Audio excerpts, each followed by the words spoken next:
The day Earth's sky turned violet, Dr. Sarah Chen was delivering a lecture on electromagnetic field theory at MIT. The shimmer started subtly, a peculiar aurora that spread from pole to pole in a matter of hours. By sunset, the entire planet was bathed in an otherworldly purple glow that made every scientist's instruments go haywire. No one expected the message that followed, broadcast simultaneously on every frequency and device capable of receiving the signal. Your species has reached the threshold. The test begins now. The transmission came from what appeared to be a massive station that had somehow materialized in Earth's orbit without detection. Its architecture was clearly alien, all smooth curves and materials that seemed to shift between solid and energy states. But more pressing than its appearance was what their instruments were telling them about the violet field encasing Earth. It was slowly, systematically, altering the planet's electromagnetic spectrum. The field is changing the very way energy moves through our atmosphere, Dr. Chen explained to the hastily assembled Global Scientific Council 3 days later. Her hands trembled slightly as she projected the latest data. At the current rate, within 5 years, the surface will become uninhabitable to most forms of life as we know them. The Alien Federation, calling themselves the Arbiters, finally deigned to communicate further after a week of global panic. Their message was both simple and devastating. This was how they tested emerging civilizations. Those who survived and adapted proved themselves worthy of joining galactic society. Those who failed, well, they had seen the remnants of failed worlds during their first desperate attempts at space surveillance. "This is barbaric," raged Dr. James Warner, the American representative to the Council. "They're forcing us to either evolve or die." "No," Dr. Chen corrected, her eyes fixed on the latest readings. "They're forcing us to innovate or die. There's a difference." She looked up at the assembled leaders of Earth's scientific community. "And I think I know where we need to start." The plan that emerged was audacious. While most nations began the massive undertaking of building underground shelters for their populations, a global team of scientists led by Dr. Chen began studying the violet field itself. They discovered something remarkable. The field wasn't just destroying Earth's natural electromagnetic spectrum, it was replacing it with something else, something more complex. "It's like they're rewriting the rules of how energy works in our atmosphere," Dr. Chen explained in a secure underground facility 3 months into the crisis. "But every system, no matter how advanced, has to follow its own rules. If we can understand those rules." The first year was the hardest. As the surface became increasingly hostile to human life, the Great Migration underground began. Vast caverns were excavated, entire cities rebuilt beneath the Earth's crust. Humanity had always been adaptable, but now they were being forced to adapt faster than ever before. But even as people retreated underground, the work continued.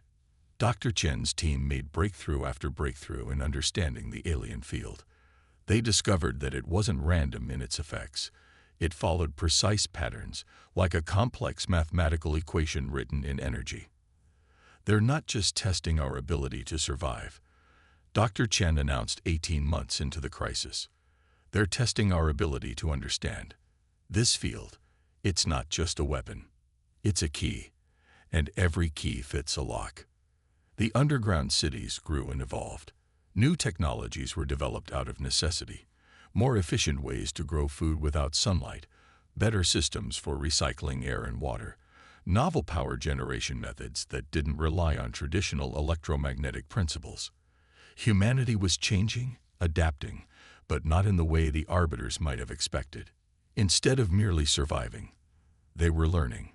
Every effect of the violet field was studied, documented, and increasingly understood. Dr. Chen's team grew from a handful of scientists to a global network of researchers, all working together to crack the code hidden in the alien field. 2 years in, they made their first major breakthrough. They discovered that the field wasn't just changing Earth's electromagnetic spectrum. It was introducing new frequencies, new ways for energy to behave.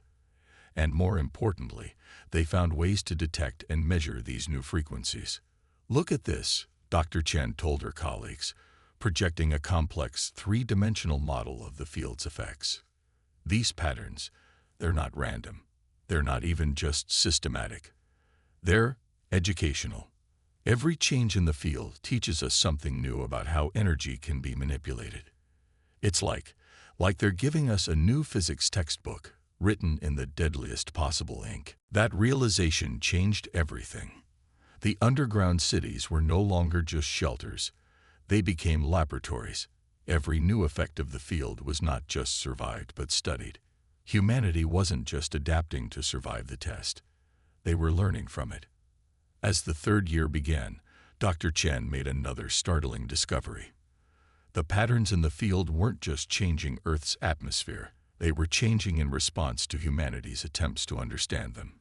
The more they learned, the more complex and subtle the changes became. It's not just a test, she announced to the Global Council. It's a conversation.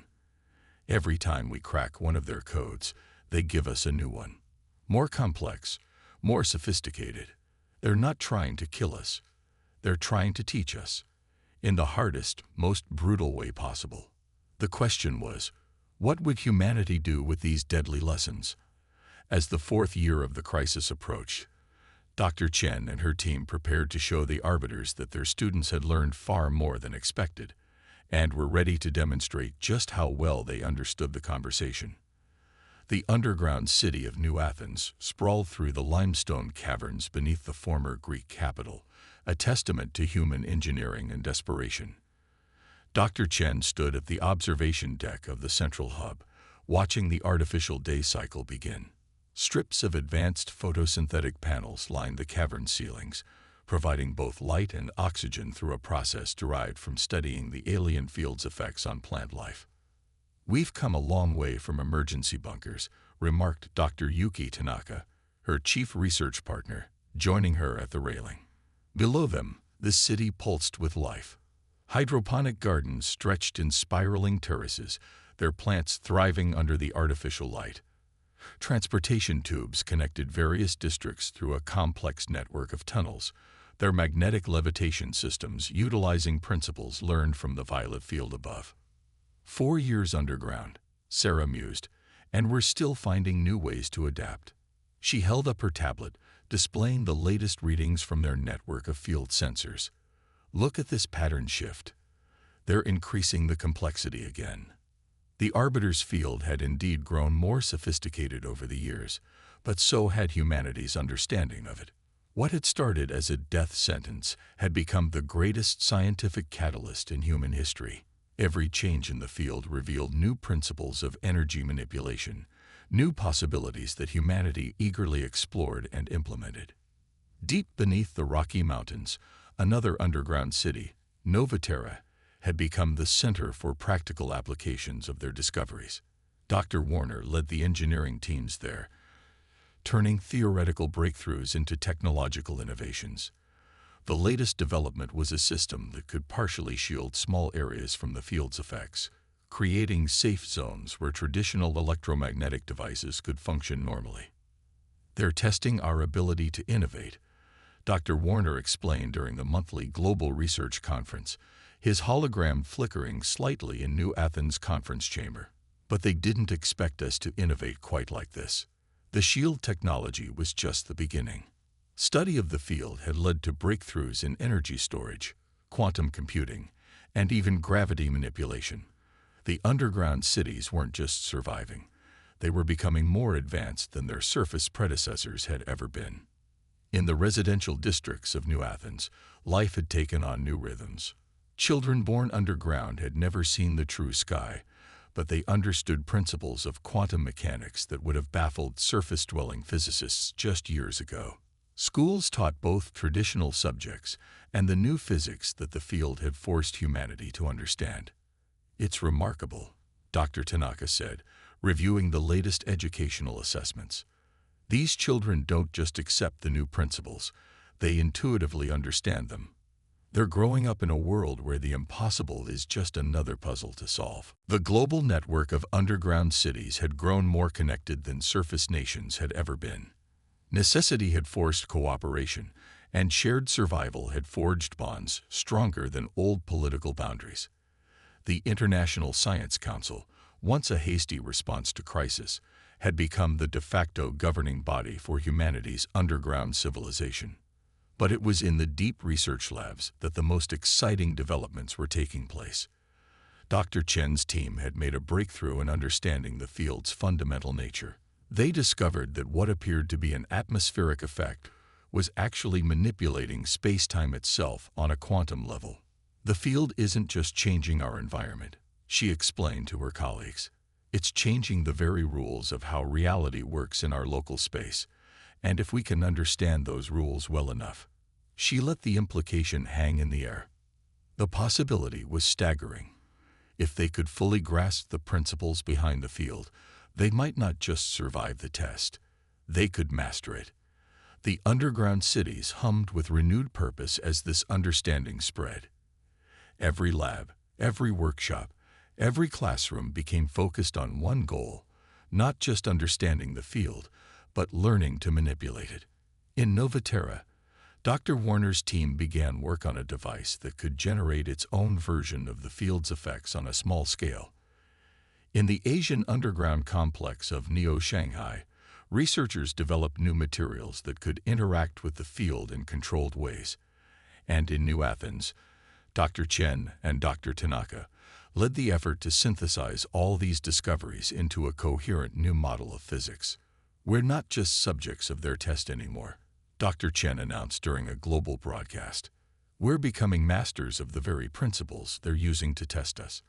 And soon, very soon, we'll be ready to show them exactly what we've learned. The Arbiter's station remained in orbit, silently watching as their field continued its relentless transformation of Earth's atmosphere. If they were aware of humanity's progress underground, they gave no sign. But humanity had long since stopped waiting for their approval or recognition. As the 5th year of their underground exile approached, the various research teams began to coordinate their efforts more closely. The shield technology was being refined and expanded. The field generators were growing more sophisticated. And in secure labs throughout the underground network, a plan was taking shape. We're almost ready, Dr. Chen told the council. Soon we'll be able to do more than just survive their test.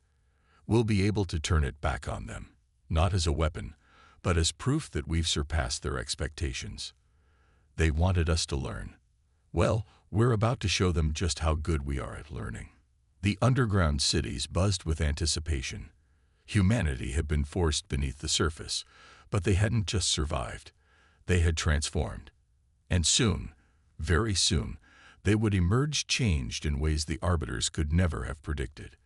In the deepest level of New Athens, a chamber had been carved out of solid bedrock. Its walls were lined with equipment that represented the pinnacle of humanity's new understanding of quantum physics. At its center stood a device that looked deceptively simple, a crystalline sphere suspended in a web of energy fields. Dr. Chen hadn't slept in 36 hours, but her eyes were bright as she monitored the readings. Initialize the field synchronization, she commanded. The sphere began to pulse with a violet light identical to the one that still poisoned Earth's surface. Field harmonics matching atmospheric parameters, Dr. Tanaka reported. Quantum resonance is stable.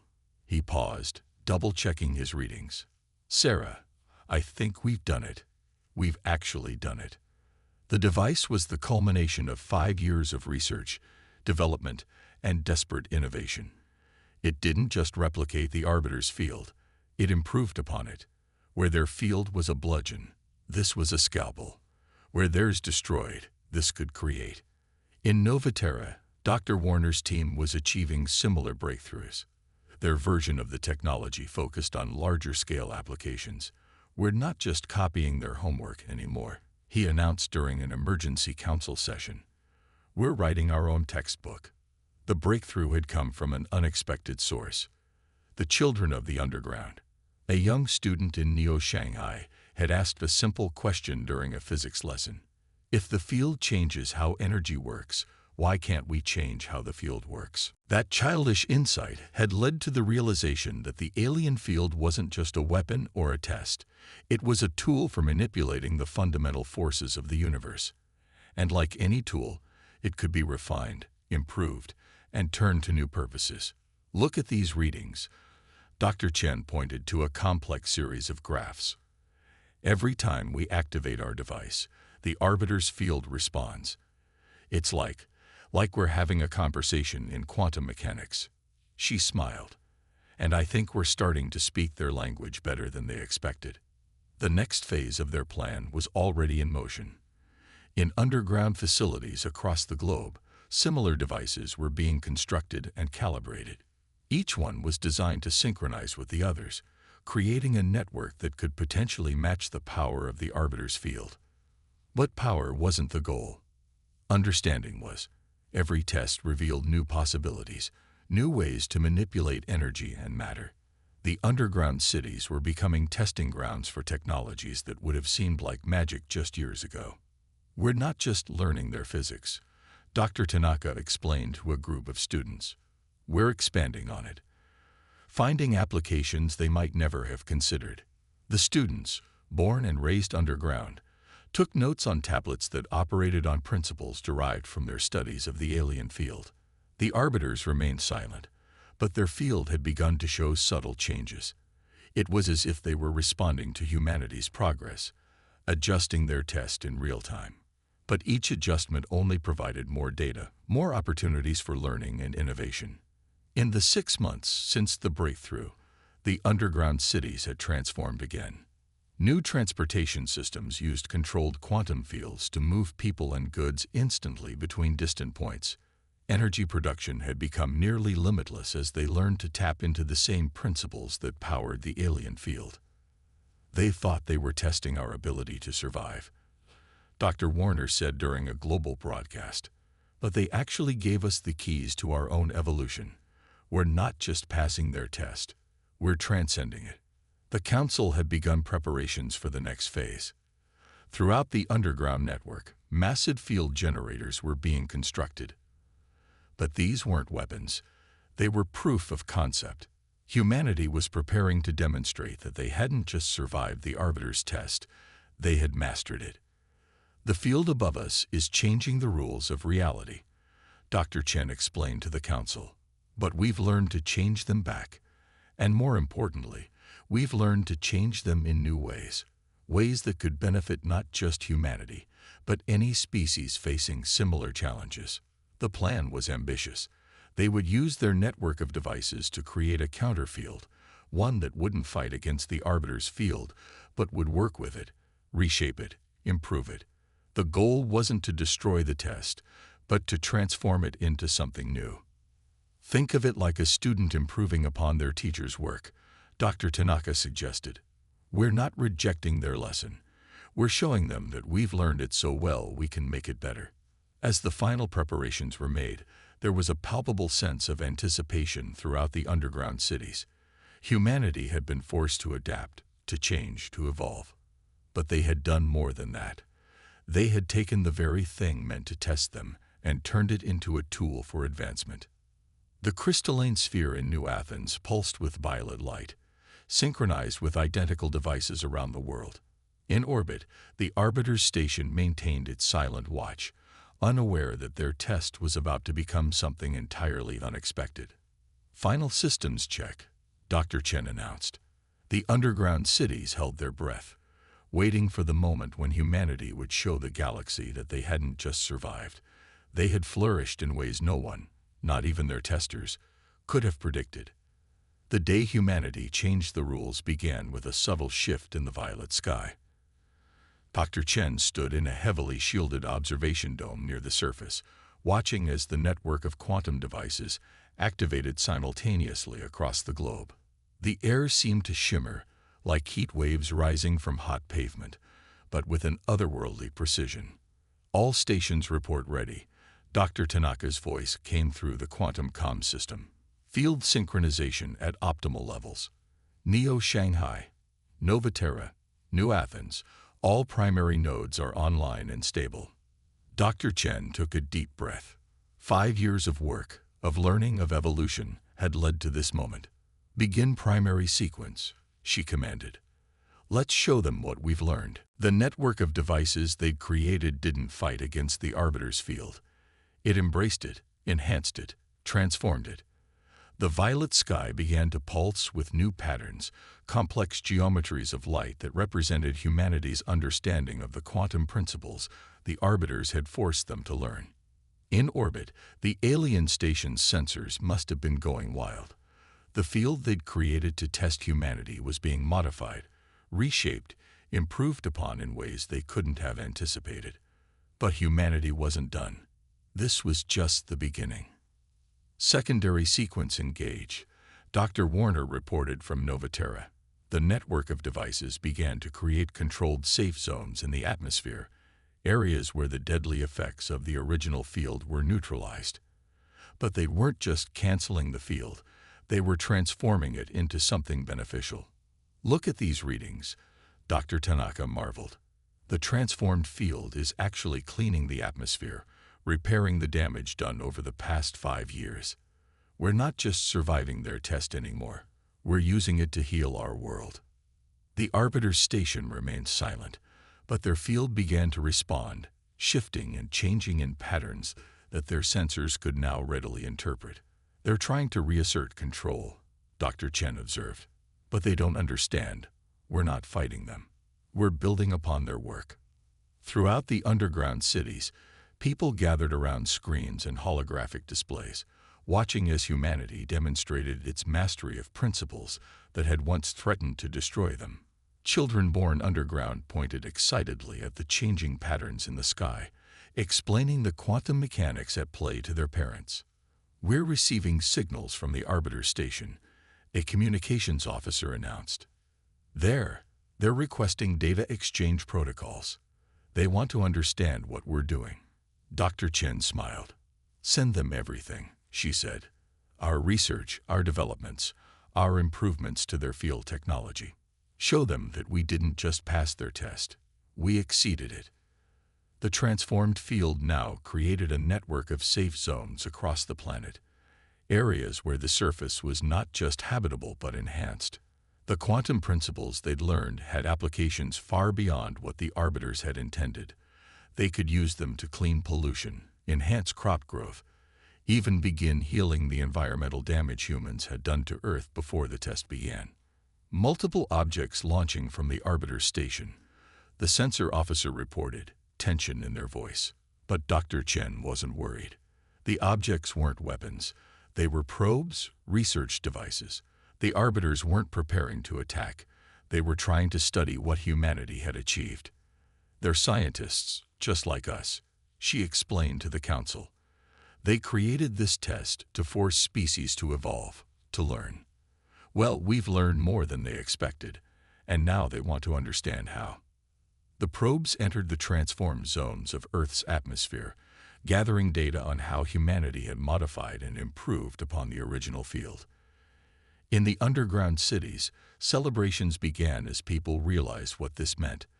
They hadn't just survived, they hadn't just adapted, they had impressed their testers.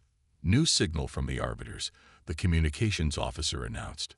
They're requesting a direct meeting, not just with the council, but with our scientists. They want to understand our improvements to their technology. Dr. Chen looked at her colleagues, at the faces of people who had spent 5 years turning a death sentence into an opportunity for advancement. "Tell them we accept," she said. "But the meeting happens here, on Earth, in one of our transformed zones. It's time they experienced firsthand what their test helped us achieve." As preparations for the meeting began, humanity continued to expand their network of transformed zones. The violet sky gradually cleared in more and more areas, replaced by a new kind of atmosphere, one that was cleaner, more efficient, more alive than what had existed before the test. "We didn't just break free," Dr. Chen told her team as they prepared to meet the Arbiters. "We transformed the very thing meant to contain us into something that makes us stronger. And now we're going to show them how to do the same for other species facing their test." The underground cities buzzed with anticipation. Humanity was about to take its place among the stars, not as a species that had merely survived a brutal test, but as one that had transformed it into something greater. The arbiters had meant to test them. Instead, they had catalyzed an evolution they never could have predicted. The meeting chamber in New Athens hummed with an energy that had nothing to do with the quantum fields now stabilizing Earth's atmosphere. Dr. Chen stood at the observation window, watching as the arbiter's shuttle descended through a transformed zone of the atmosphere. The vessel was as elegantly alien as their station, all flowing lines and impossible geometries. Hard to believe, Dr. Tanaka said quietly, that 5 years ago, we thought their arrival meant the end of our civilization. He checked the readings on his tablet. The transformed field is holding perfectly. Our improvements are actually making their ship's descent more efficient than their original design. The arbiters emerged from their vessel like living sculptures. Their bodies seemed to shift between solid and energy states, much like their technology. Their leader, who introduced themselves as First Observer San, approached the human delegation with what appeared to be genuine curiosity. "You have done something unprecedented," Zan's words translated directly into their minds.